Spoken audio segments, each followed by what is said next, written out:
Na terra de Uz vivia um homem cujo nome era Jó. Sua reputação de justiça, integridade e temor a Deus o destacava entre todos os homens do Oriente. Ele era conhecido por evitar o mal e por viver de maneira irrepreensível diante de Deus. A prosperidade de Jó era visível a todos. Ele tinha uma família grande e feliz, com 7 filhos e 3 filhas, e possuía riquezas imensuráveis. Seus rebanhos incluíam 7.000 ovelhas, 3.000 camelos, 500 jugos de bois e 500 jumentos, além de um grande número de servos que cuidavam de suas propriedades. Tudo isso fazia com que Jó fosse considerado o maior homem entre os povos do Oriente. Mas o que mais o diferenciava não era sua riqueza, mas sua profunda devoção a Deus. Jó era um homem que, em meio à abundância, nunca esquecia de agradecer e honrar a Deus por todas as bênçãos que recebia. Seus filhos eram conhecidos por suas celebrações e frequentemente se reuniam nas casas uns dos outros para festas. Eles convidavam suas 3 irmãs para participarem desses momentos de alegria e compartilharem da fartura de seu pai. No entanto, após cada uma dessas festas, Jó realizava um ritual que demonstrava sua preocupação espiritual pela família. Logo pela manhã, ele oferecia sacrifícios queimados por cada um de seus filhos, pensando: talvez meus filhos tenham pecado e amaldiçoado a Deus em seus corações. Essa era uma prática regular em sua vida, mostrando o quanto ele prezava pela pureza espiritual de sua família e pela proteção divina sobre eles. Jó, portanto, vivia uma vida de equilíbrio. Era um homem justo, que mantinha sua família em harmonia com Deus e, ao mesmo tempo, desfrutava das bênçãos materiais que o Criador lhe havia concedido. Seu nome era respeitado e sua vida parecia um reflexo perfeito da bondade divina. Em todos os aspectos, Jó era um exemplo de fidelidade e prosperidade. No entanto, mesmo em meio a tanta felicidade e virtude, algo maior estava prestes a acontecer. Jó, em sua inocência e pureza, desconhecia que o verdadeiro teste de sua fé estava prestes a começar, e que tudo o que ele possuía e amava seria posto à prova de uma maneira que ele jamais poderia imaginar. Enquanto Jó vivia sua vida de retidão e prosperidade na terra, um evento decisivo estava se desenrolando nos céus. O livro de Jó nos leva a uma cena surpreendente, uma reunião entre Deus e seus anjos. Entre eles estava Satanás, que, de acordo com a tradição bíblica, vagava pela terra, observando os seres humanos e seus comportamentos. Deus, em sua soberania, dirigiu-se a Satanás e perguntou: de onde você vem? Satanás respondeu: de perambular pela terra e andar por ela. O diálogo que se segue revela a grande aposta sobre a integridade de Jó. Deus, conhecendo o coração de Jó, elogiou o seu servo, dizendo: você reparou no meu servo Jó? Não há ninguém na terra como ele, um homem íntegro e correto, que teme a Deus e evita o mal. Satanás, sempre cínico, imediatamente questionou a autenticidade da fé de Jó. Ele sugeriu que Jó era fiel a Deus apenas porque havia sido abençoado com abundantes riquezas e proteção divina. Para Satanás, a lealdade de Jó era superficial e estava enraizada em suas bênçãos materiais, e não em uma verdadeira devoção a Deus. Ele respondeu a Deus: será que Jó teme a Deus sem motivo? Não colocaste uma cerca ao redor dele, de sua casa e de tudo o que ele possui? Abençoaste tudo o que ele faz, e seus rebanhos se espalharam pela terra. Em outras palavras, Satanás argumentava que a fé de Jó era interesseira. Jó só adorava a Deus porque era protegido e agraciado por suas bênçãos. Então Satanás lançou um desafio: mas estenda a sua mão e toque em tudo o que ele possui, e com certeza ele te amaldiçoará na tua face. Satanás estava certo de que, se Jó perdesse tudo, ele renunciaria a Deus e sua justiça. Deus, confiando na integridade de Jó, aceitou o desafio, mas impôs uma condição. Ele permitiu que Satanás atacasse todos os bens e a família de Jó, mas não permitiu que Satanás tocasse em sua vida. Muito bem, então, tudo o que ele possui está em seu poder, mas não ponha a mão sobre o próprio homem. Com essa permissão, Satanás partiu para realizar seu plano e testar até onde iria a fé de Jó. O que se seguiu foi um dos dias mais devastadores da vida de Jó. Em um único dia, enquanto seus filhos e filhas festejavam na casa do irmão mais velho, Jó começou a receber uma série de mensageiros, um após o outro, cada um trazendo notícias piores que o anterior. O primeiro mensageiro veio correndo e informou que os bois e jumentos de Jó haviam sido roubados por invasores sabeus e que os servos que cuidavam deles foram mortos. Antes que esse mensageiro pudesse terminar, outro chegou, anunciando que um incêndio do céu havia consumido as ovelhas e mais servos. Logo em seguida, um terceiro mensageiro informou que os caldeus haviam atacado e levado seus camelos, matando mais servos no processo. Por fim, um último mensageiro trouxe a notícia mais devastadora de todas. Enquanto os filhos de Jó estavam reunidos em festa, um vento forte vindo do deserto derrubou a casa, matando todos os seus filhos e filhas. Jó, o homem que tinha tudo, perdeu tudo em um único dia. Suas posses foram destruídas, seus servos mortos e sua família dizimada. Diante dessas calamidades, Jó rasgou suas vestes em sinal de luto, raspou a cabeça e prostrou-se no chão. Mas, em vez de amaldiçoar a Deus, como Satanás havia predito, ele disse: "O Senhor deu, o Senhor tirou, bendito seja o nome do Senhor." Mesmo em sua dor inimaginável, Jó manteve sua fé e não pecou, nem atribuiu a Deus qualquer maldade. Suas palavras refletiam uma aceitação humilde de que todas as coisas, boas ou ruins, vêm de Deus e que o ser humano não tem controle sobre essas circunstâncias. Assim terminou o primeiro grande teste de Jó. Embora Satanás tivesse certeza de que a perda de suas posses e filhos o levaria a amaldiçoar a Deus, Jó permaneceu firme. Mas essa era apenas a primeira parte da prova. A fé de Jó, que já havia suportado uma perda tão grande, ainda seria testada de maneira mais intensa e pessoal. O verdadeiro desfecho dessa história ainda estava por vir, à medida que o debate celestial se intensificava e o sofrimento de Jó aumentava.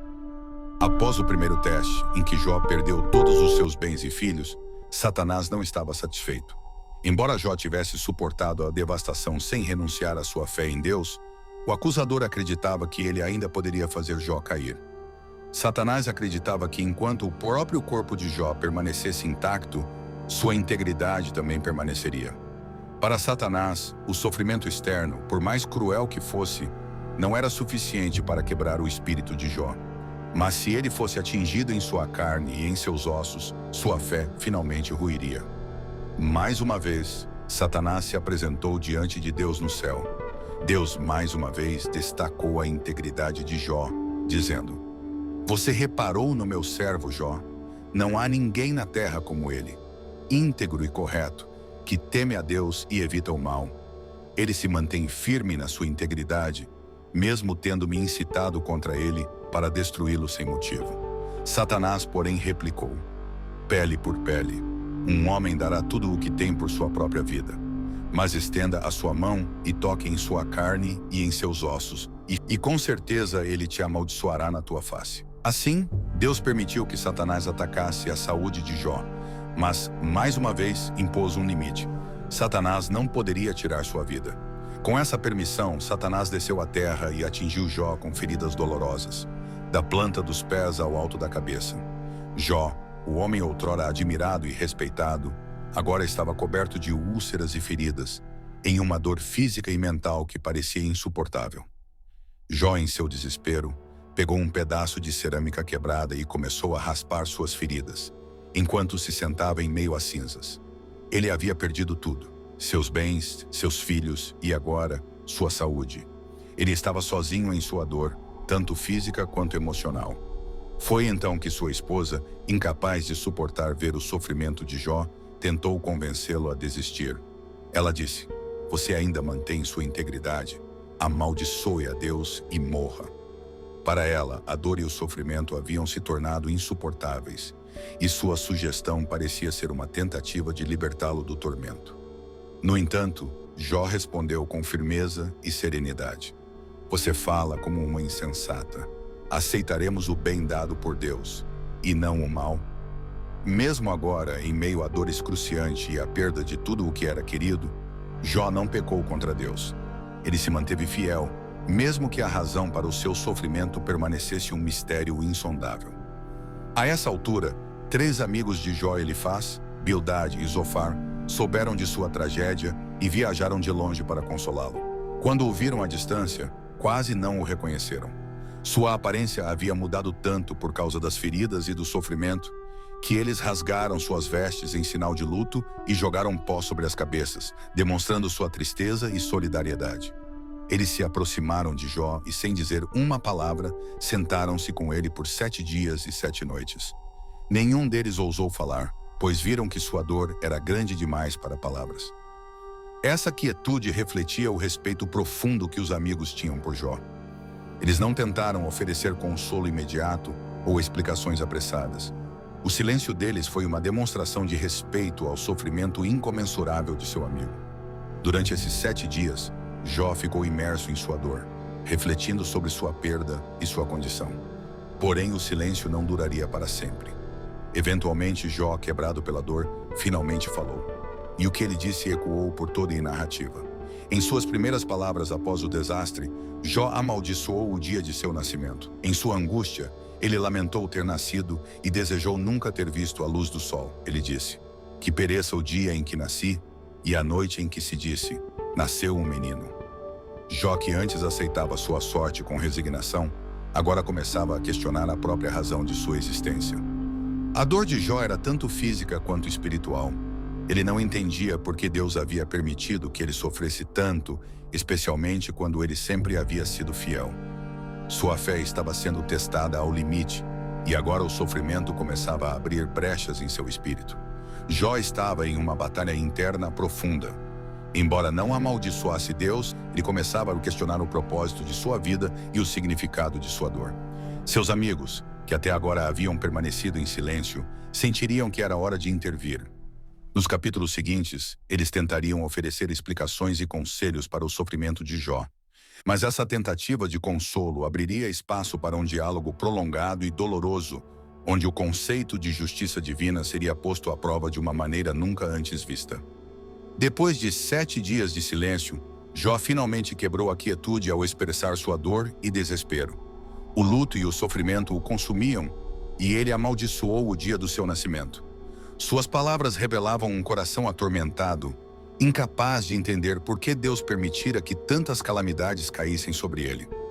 Jó não apenas lamentou suas perdas, mas também começou a questionar o significado de sua própria existência, refletindo sobre o paradoxo de uma vida dedicada à justiça e temor a Deus, e ainda assim marcada por tanto sofrimento. Por que dar luz àqueles em amargura e vida aos aflitos? Zerênia tentando encontrar um sentido em sua dor. Ele desejava não ter nascido, pois em sua mente a morte parecia ser uma libertação das dores que o mundo impunha. Essa lamentação foi um grito por compreensão, uma busca por respostas para um sofrimento que parecia injusto e imerecido. Foi nesse ponto que seus 3 amigos Elifaz, Bildade e Zofar decidiram intervir. Eles vieram originalmente para consolar Jó, mas ao ouvirem suas palavras de desespero, sentiram que era o momento de oferecer suas opiniões sobre o que estava acontecendo. A amizade deles com Jó e o respeito por sua integridade não os impediram de acreditar que havia uma explicação para o sofrimento que ele enfrentava: o pecado. O primeiro a falar foi Elifaz, o temanita. Ele abordou Jó com respeito, mas com firmeza. Para Elifaz, o sofrimento de Jó não era fruto do acaso. Ele acreditava que Deus, sendo justo, nunca permitiria que uma pessoa inocente sofresse tanto sem razão. Elifaz sugeriu que o sofrimento de Jó era, de alguma forma, uma correção divina. Lembra-te agora, qual o inocente que jamais pereceu? Ou onde foram destruídos os retos? Perguntou Elifaz, insinuando que Jó, por mais justo que aparentasse ser, deveria ter cometido algum pecado oculto que provocara a ira de Deus. Ele também contou sobre uma visão que tivera, uma aparição misteriosa que lhe dizia: pode um mortal ser mais justo do que Deus? Pode um homem ser mais puro que o seu Criador? Para Elifaz, essa visão reforçava sua crença de que Jó, como qualquer outro ser humano, era imperfeito e, portanto, merecedor da punição divina. Ele acreditava que o sofrimento de Jó era uma oportunidade para arrependimento e o encorajou a buscar o favor de Deus. Jó, no entanto, não aceitou essa explicação facilmente. Para ele, não havia lógica em sofrer dessa maneira, uma vez que sempre se esforçara para viver uma vida justa. Ele rejeitou a ideia de que seu sofrimento fosse resultado de algum pecado oculto e começou a se defender. O que vocês sabem, eu também sei, Jó disse em resposta aos argumentos de Elifaz. Ele estava convencido de sua inocência e da injustiça de seu sofrimento. Após Elifaz, foi a vez de Bildade, o suíta, falar. Suas palavras foram ainda mais diretas. Para Bildade, o sofrimento de Jó era uma prova clara de que algo estava errado em sua vida espiritual. Ele sugeriu que não apenas Jó, mas também seus filhos, poderiam ter ofendido a Deus, o que explicaria por que eles haviam sido tragicamente mortos. Se teus filhos pecaram contra ele, ele os entregou ao poder de sua transgressão, disse Bildade em um tom duro e impiedoso. Para Bildade, a justiça divina era simples. Deus não puniria alguém injustamente. Portanto, se Jó estava sofrendo, era porque havia alguma transgressão que ele estava ignorando ou não admitindo. No entanto, ele também ofereceu uma esperança. Se Jó se voltasse para Deus com humildade, talvez Deus o restaurasse. Se tu fores puro e reto, certamente ele despertará em teu favor e restaurará a justiça de tua morada, disse Bildade, encorajando Jó a buscar perdão. Por fim, Zofar, o Naamatita, tomou a palavra. Sua abordagem foi a mais severa de todas. Ele não demonstrou a mesma paciência que Elifaz e Bildade.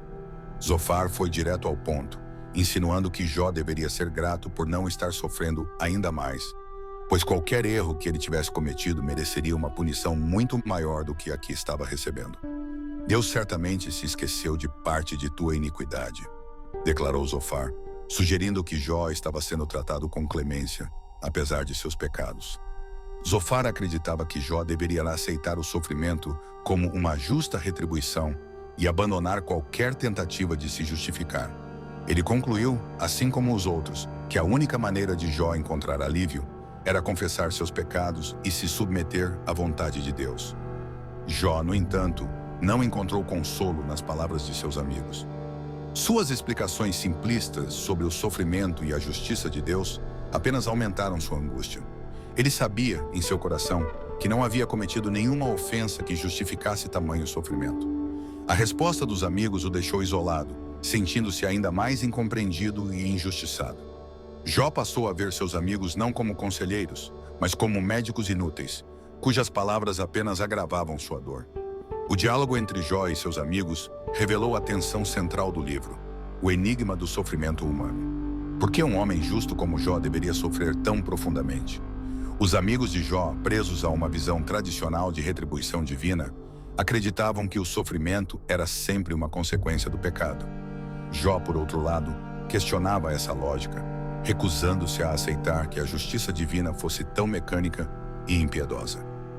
Essa troca de ideias lançou as bases para os diálogos mais profundos que se seguiriam, nos quais Jó, em sua luta por respostas, começaria a desafiar diretamente a própria justiça de Deus. As palavras de seus amigos trouxeram a Jó mais aflição do que conforto.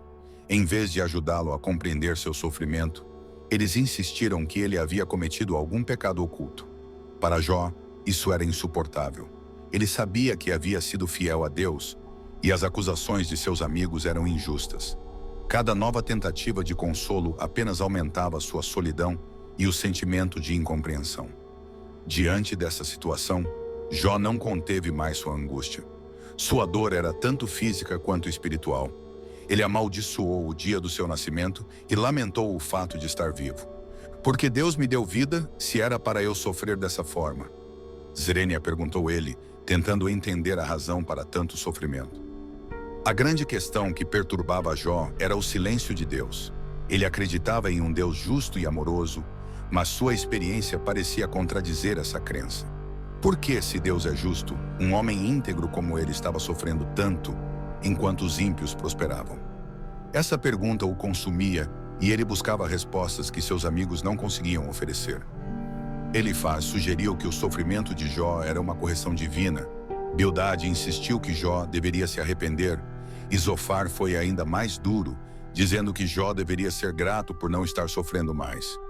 No entanto, para Jó, essas respostas simplistas eram inaceitáveis. Ele sabia que não havia cometido nenhum pecado que justificasse tamanha dor. Em um momento de desespero, Jó clamou por uma audiência com Deus. Ele desejava discutir seu caso diretamente com o Todo-Poderoso e entender por que estava sendo tratado assim. Eu desejo falar com o Todo-Poderoso, disse ele. Quero discutir meu caso com Deus. Mas por mais que clamasse, Deus permanecia em silêncio. Esse silêncio era o maior tormento de Jó. Ele sentia-se abandonado por Deus, e essa sensação era mais dolorosa do que as feridas em seu corpo. Mesmo assim, Jó não renunciou à sua fé. Ele continuava a crer que, de alguma forma, Deus estava no controle, mesmo que ele não pudesse entender o motivo de seu sofrimento.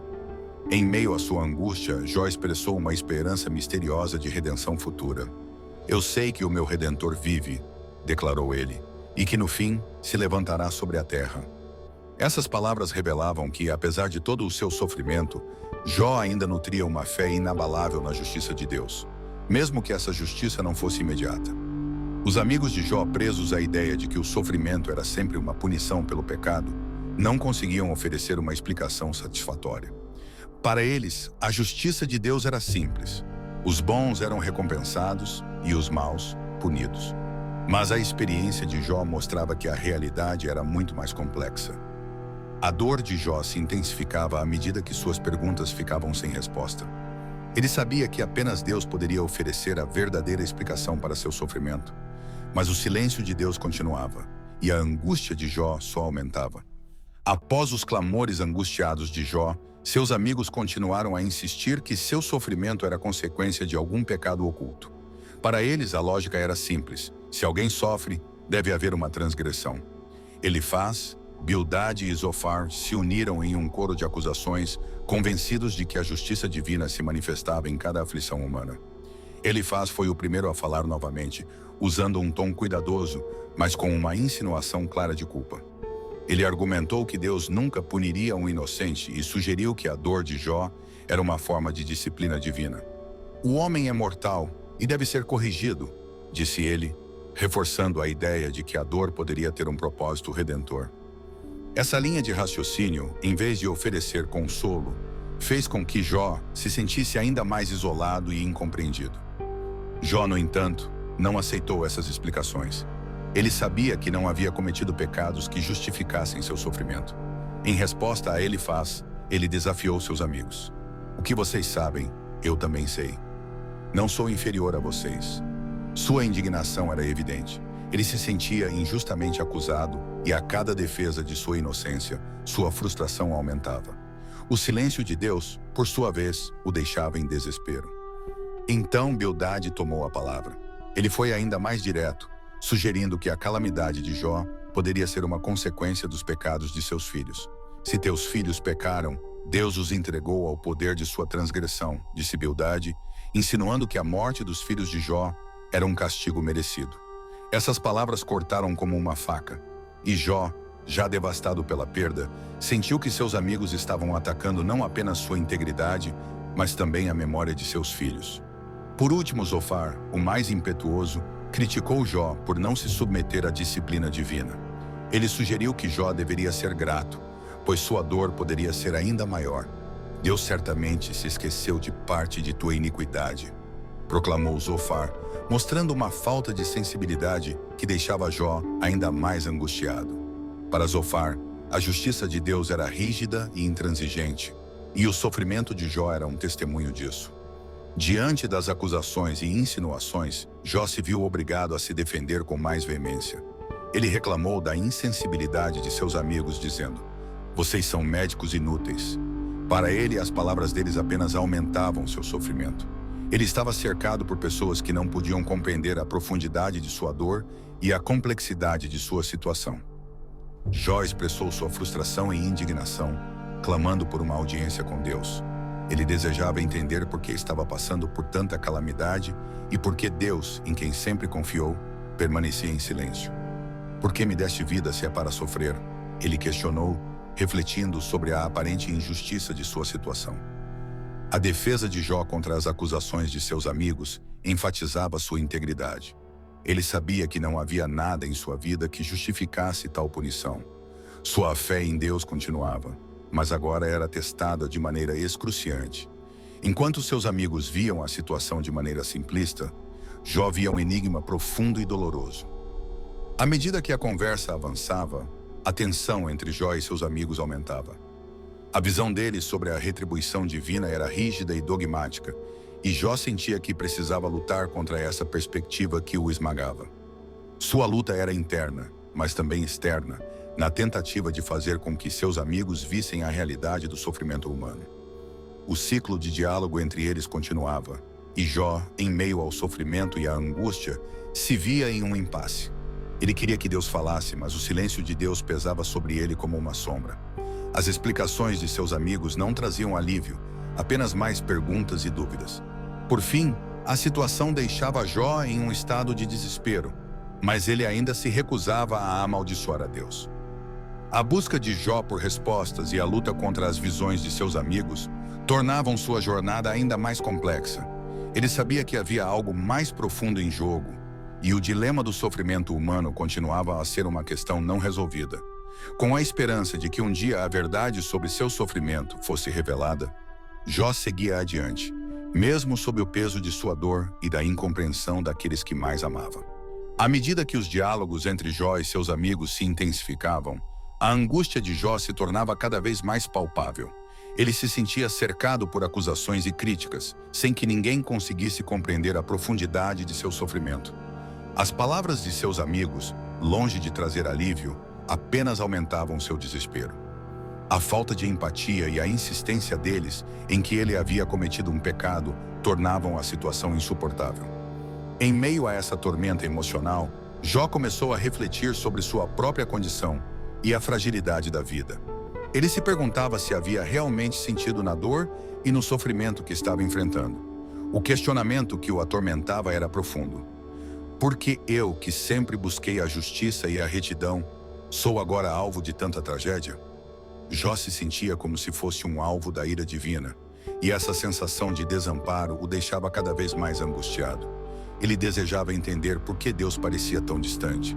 Deus, por que não me ouves? Por que estás em silêncio diante da minha dor? Swing, clamava em sua mente, sem receber resposta. No auge de sua agonia, Jó começou a olhar para sua vida como um fardo. Ele lamentava não apenas as perdas materiais, mas também a solidão que o cercava. A dor de perder seus filhos era insuportável, e o fato de que seus amigos não podiam ou não queriam reconhecer essa dor tornava a situação ainda mais dolorosa. A vida é uma luta constante e, mesmo assim, não vejo a justiça em meu sofrimento, desabafou. Nesse contexto, Jó desejou que Deus se manifestasse e falasse com ele. Ele ansiava por uma explicação, uma razão para sua dor. Se eu pudesse apenas discutir meu caso com Deus, se ele apenas falasse, poderia entender, refletia Jó. Essa necessidade de um diálogo direto com Deus tornava-se cada vez mais urgente, enquanto o silêncio divino continuava a pesá-lo. Em sua busca por respostas, Jó começou a lamentar o dia em que nasceu, desejando que ele nunca tivesse chegado. Por que me deixaste nascer, se era para eu sofrer assim? Questionava.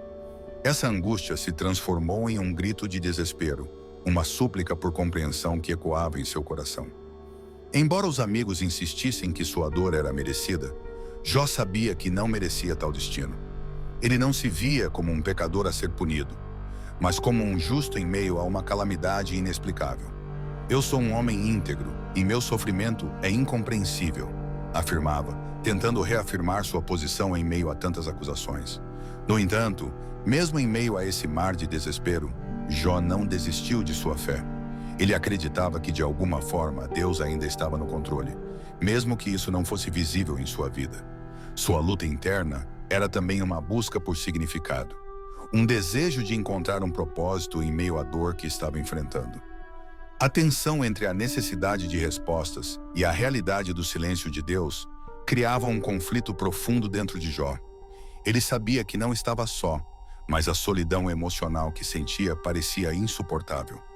À medida que a conversa avançava, o abismo entre Jó e seus amigos se tornava cada vez mais evidente. Enquanto eles viam o sofrimento como uma punição divina, Jó começava a enxergar um mistério que ia além da compreensão humana. Jó continuava sua busca por respostas, determinado a compreender seu sofrimento. O diálogo com seus amigos se tornava uma batalha de convicções, onde a fé e a dor se entrelaçavam de forma complexa. Ele ansiava por uma explicação que ainda não havia chegado, mas sua fé permanecia viva, mesmo em meio ao desespero. O sofrimento de Jó não era apenas uma questão pessoal, mas um reflexo das complexidades da vida humana. À medida que a narrativa avançava, a esperança de que um dia Deus se manifestasse e trouxesse clareza à sua situação, permanecia como uma luz distante em meio à escuridão de sua dor. Finalmente, o silêncio divino que tanto perturbava Jó foi rompido. Deus, em sua majestade, se manifestou, mas não da maneira que Jó esperava. Em vez de uma explicação clara para o sofrimento, Deus falou a Jó de dentro de um redemoinho, uma demonstração de seu poder e de sua criação. Jó, que esperava uma resposta direta sobre o motivo de seu sofrimento, foi confrontado com uma visão muito maior e mais profunda do que ele jamais imaginou. Deus não ofereceu justificativas ou explicações para os eventos que haviam afligido Jó. Em vez disso, ele questionou Jó sobre sua capacidade de compreender os mistérios do universo. "Onde você estava quando lancei os alicerces da terra?", perguntou Deus, levando Jó a refletir sobre sua pequenez diante da vastidão da criação divina. Essas palavras revelavam que o propósito de Deus era muito além do entendimento humano e que a sabedoria divina não estava ao alcance da compreensão mortal. Jó, que até então havia exigido uma audiência com Deus, ficou em silêncio. Deus continuou a questioná-lo, levando-o a perceber que sua visão era limitada e que ele não poderia entender os desígnios divinos. "Você pode prender as estrelas ou determinar o caminho dos relâmpagos?", Deus perguntou, trazendo à tona a grandiosidade de sua obra e seu controle absoluto sobre o universo. Através dessas perguntas, Deus não estava apenas reafirmando sua autoridade, mas também mostrando a Jó que a ordem do mundo era muito mais complexa do que uma simples relação de causa e efeito entre pecado e sofrimento.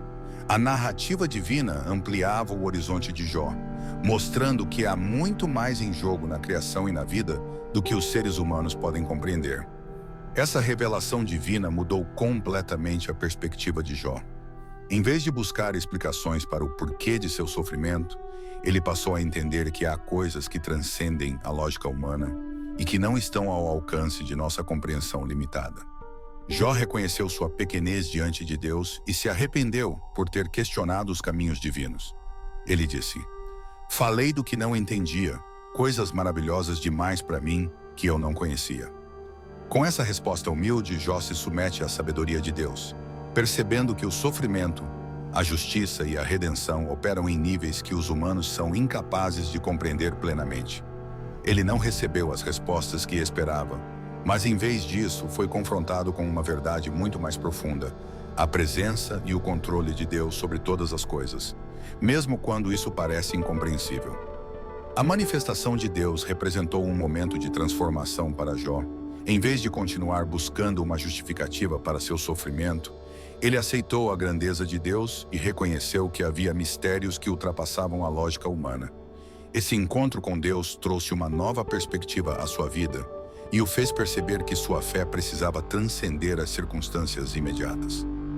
No final, Jó reconheceu que o próprio ato de buscar explicações estava além de sua capacidade e que sua confiança em Deus deveria ser mais profunda do que qualquer resposta lógica.